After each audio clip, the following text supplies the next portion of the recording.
What is going on, nerds and nerdettes? It's your boy Stevie B with a little bit of that variant content. I finally did it. I finally went and saw Superman. I didn't listen to all the negativity that has been going on the internet and social media from all those trolls that have made up their mind before they even went to see the movie that they were going to hate it. So I'm going to try to do my best to give a little bit of a movie review. I'm not good at these things, full transparency. I don't do reviews on my channel typically for movies because, quite frankly, I can't articulate as well as people that do these movie reviews for, as a main gig. My gig is show and tell. That's my main gig. But I went into the movie. When it was first announced, we got the first little glimpse of Corn Sweat in costume, and I saw that Kingdom Come type Superman emblem. I was kind of, oh, why would you do that? But I was like, okay. So he took a little liberties. I'm like, it's weird that they would use like a future story emblem on his chest for a year 3 type movie, but it is what it is. I'm assuming he did it because, hope starts with an H, not an S. But maybe he wanted it to be more a symbol of the symbol of hope from Krypton, more so than just the obvious S for Superman kind of thing, which is what I'm going to take away from it. That's what helps me get through it. But once the movie started, I didn't even care anymore. I didn't care about the trunks, didn't care about the chest emblem. If you're looking for a dark, gritty, typical DC universe movie that we've gotten in the past, you're probably going to be disappointed. This one is more along the lines of Christopher Reeves, which is weird because all the people are hating on this movie, saying it's trash, it's cheesy, it's campy, are all going, but Christopher Reeves' Superman was the best Superman movie ever, and that doesn't make any sense to me because he really tried to take it back to that type of movie, family friendly. They keep throwing that family friendly, all ages kind of thing, but there's a few, there is some profanity in it. I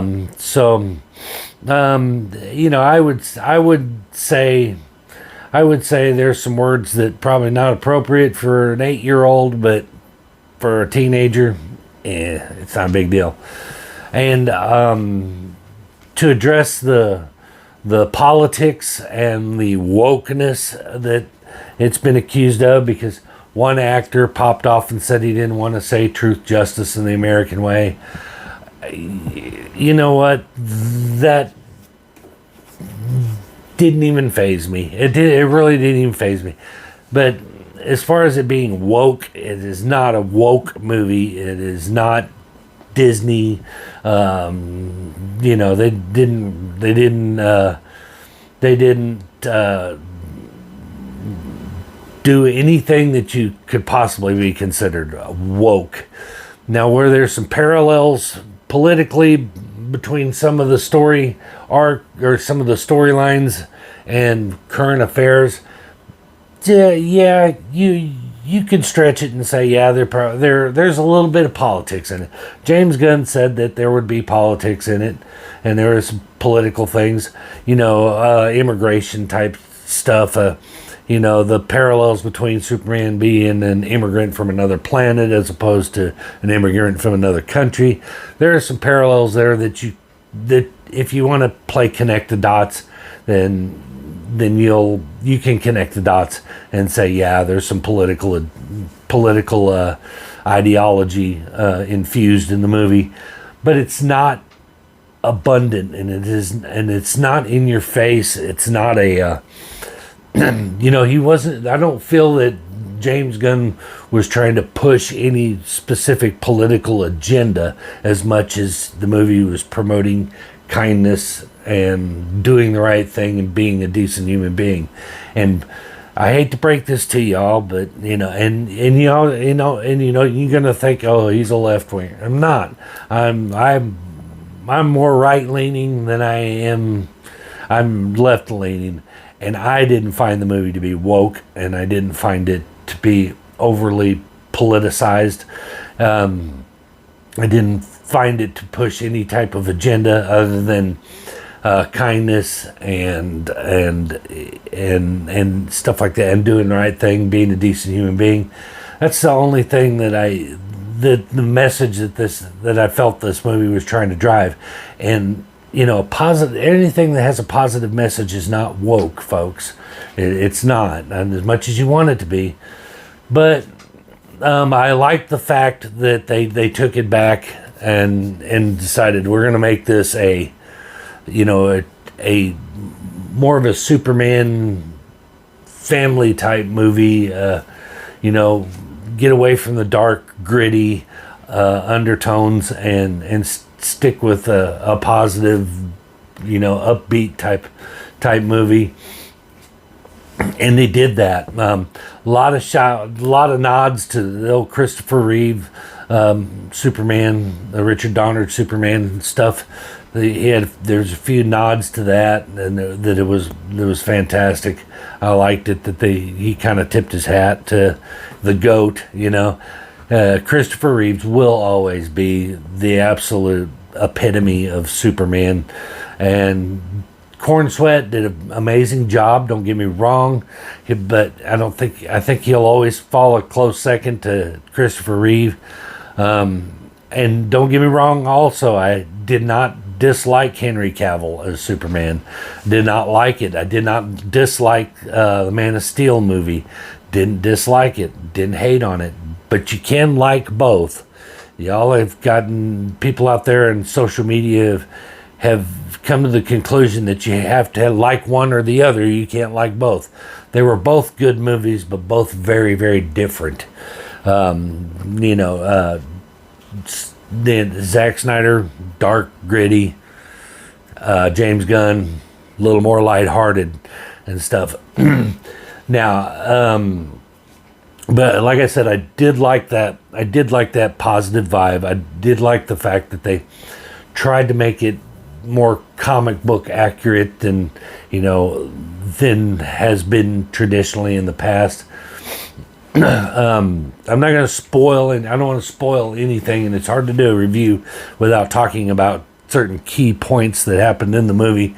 But there were let's just say James Gunn took a few liberties in the movie, but there was one that stood out, about Superman's origin that was kind of like, bam, they hit a brick wall and you went, whoa, that's a pretty big liberty to take.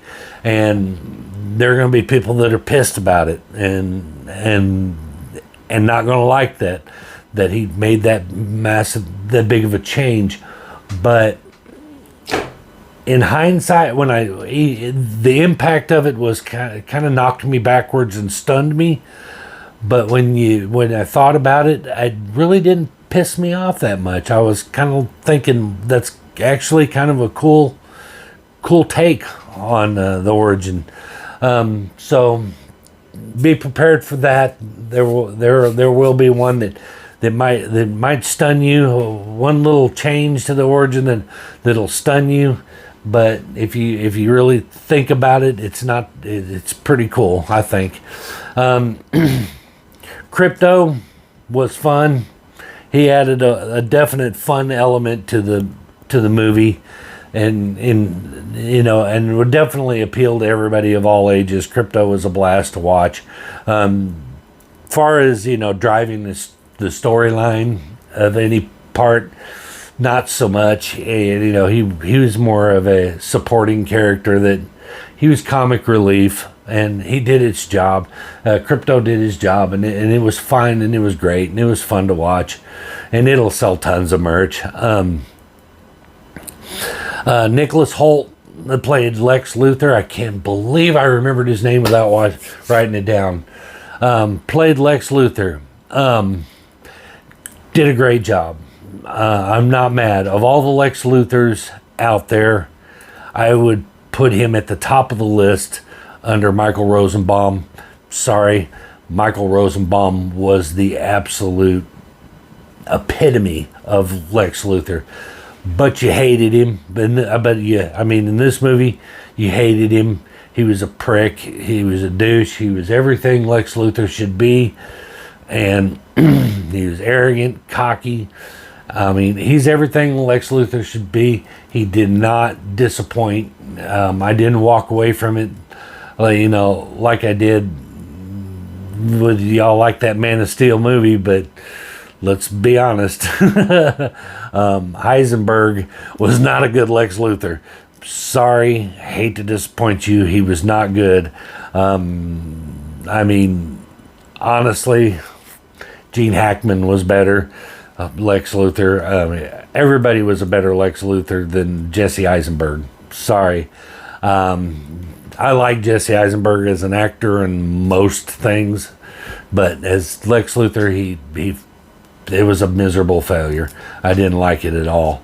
But Nicholas Hoult, A+, great character. Did a great job. The chemistry between Lois, the ups and the downs in their relationship was phenomenal. That was some great chemistry there. I would rank it.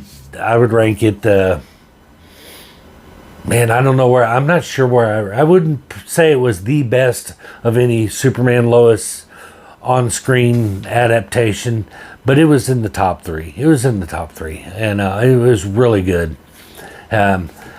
Also, the little Easter eggs they popped in there were kind of cute. They answered the explanation that they answered the question that every casual superhero enthusiast, I won't say comic book collector, because let's face it, most of the people who went and saw this movie aren't comic book collectors. They're just people that think superheroes are cool. So if you're not a comic book collector, you wouldn't have known the answer, to the big question everybody is asking. And that big question is Superman, Clark Kent.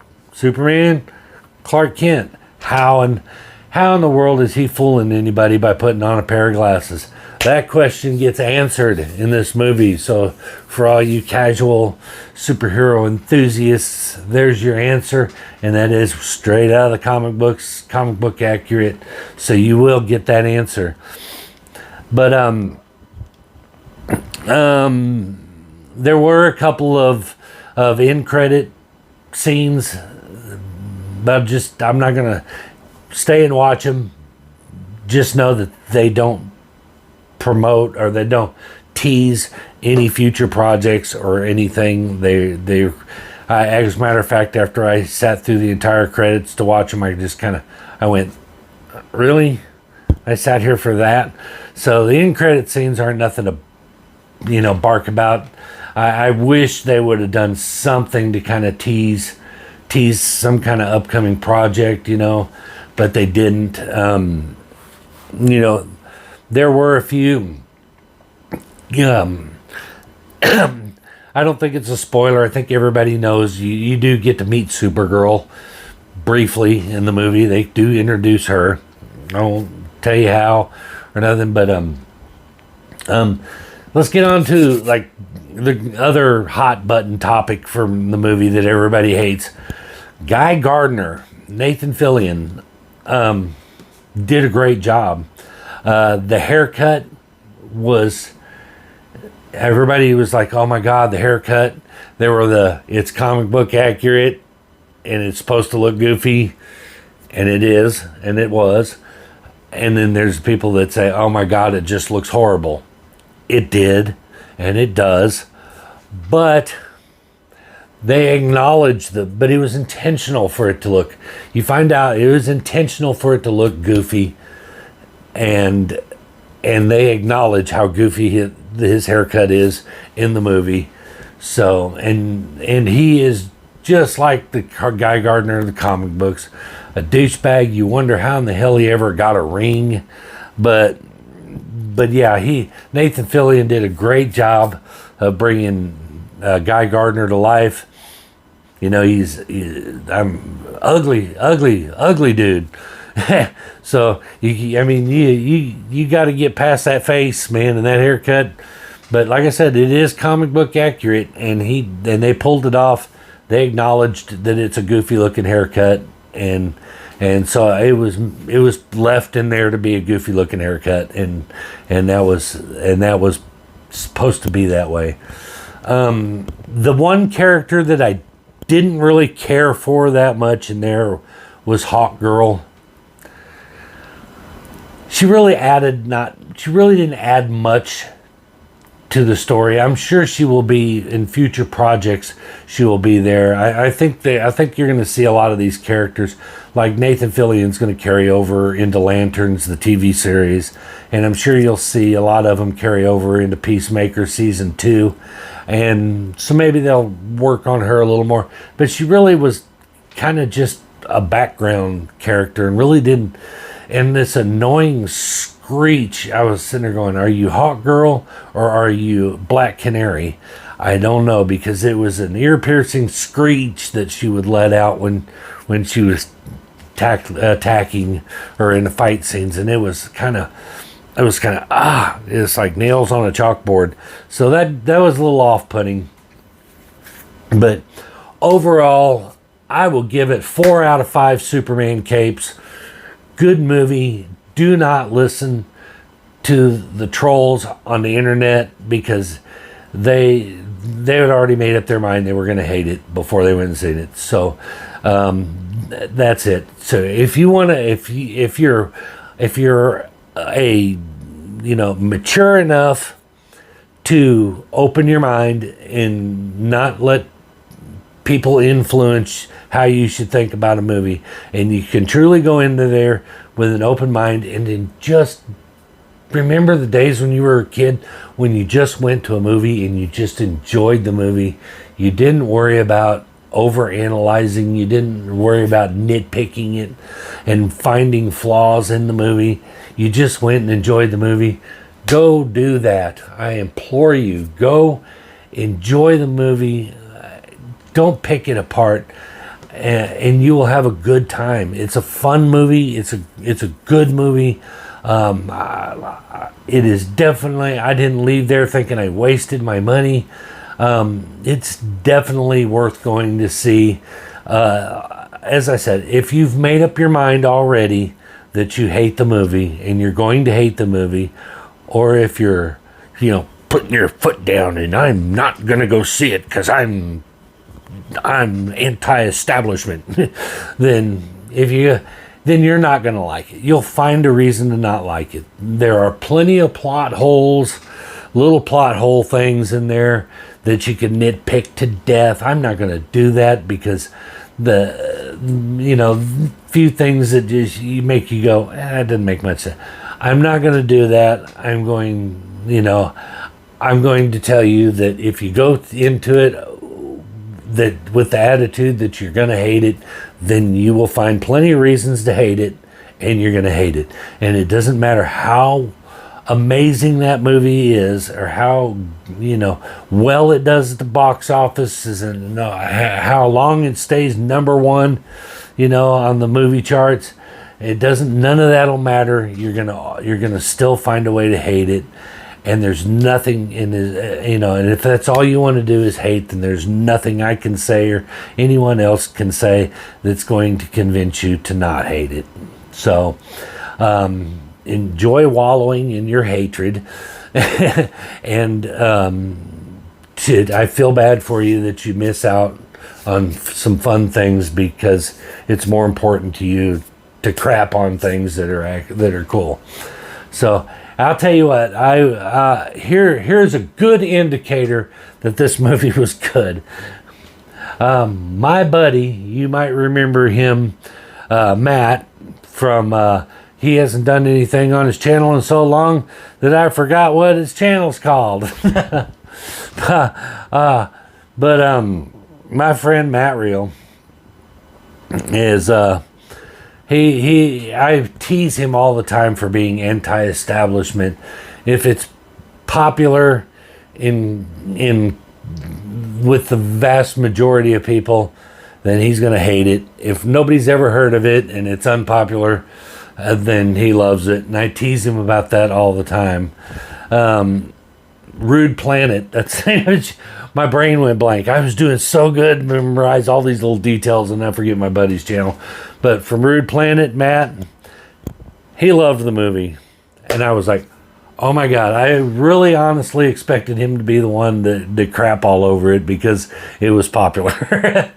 He puts it in his opening credits, pop culture must die, but he even liked it. So if it can convert him, it's got to be a pretty good movie. Like I said, go see the movie. Don't listen to the trolls. If you're one of those that has put your foot down and decided I am just refuse to go see this movie because it's woke, you're just depriving yourself of a very entertaining and great movie.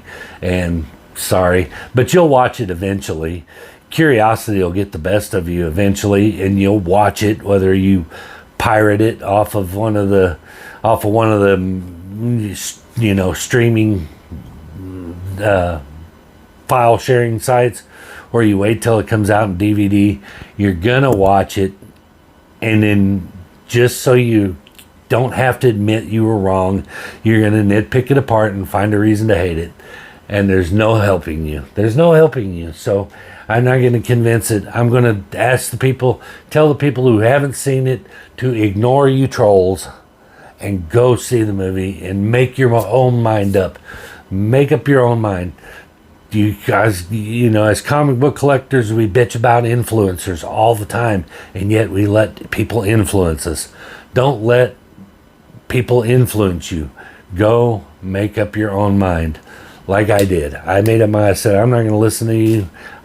All you people hating on it, I'm going to go see it, and I'm going to do my best to enjoy it. If it's a shit movie, it's a shit movie, and I'll come on here and tell you what a shit movie it was. But I really, really loved it. Really loved it. We'll be buying the Blu-ray when it comes out. But anyway, as I said, I hope you go see it. If you've seen it, leave me in the comment. Leave a comment, let me know. If you're going to come in my comment section and call me names like I have been on social media already, because I said I loved the movie, and people feel the need to come in and just absolutely insult me, call me names and all that. If you're going to do that in my comment section, just move on. Go find your little mamsy-pamsy Kamala crew and go hang out with them and love and hug each other and share rainbow farts, whatever. But I don't want to hear it. But if you want to come in my comments and say you saw it, you didn't care for it, hey, not everybody loves every movie. Just because the majority of people love it doesn't mean everybody's going to love it. So, and that's fine. But don't come in here and insult me or insult my subscribers. But anyway, that's going to do it. Let me know, how did I do on my first movie review? I didn't spoil anything, I hope. And hopefully I was articulate enough to get a point across and not babble on like I'm doing right now. So that being said, that's going to do it for the review. Before you go, do all those YouTube things we love for you to do. Like, subscribe, comment, share, and we will see you in the next one. Peace.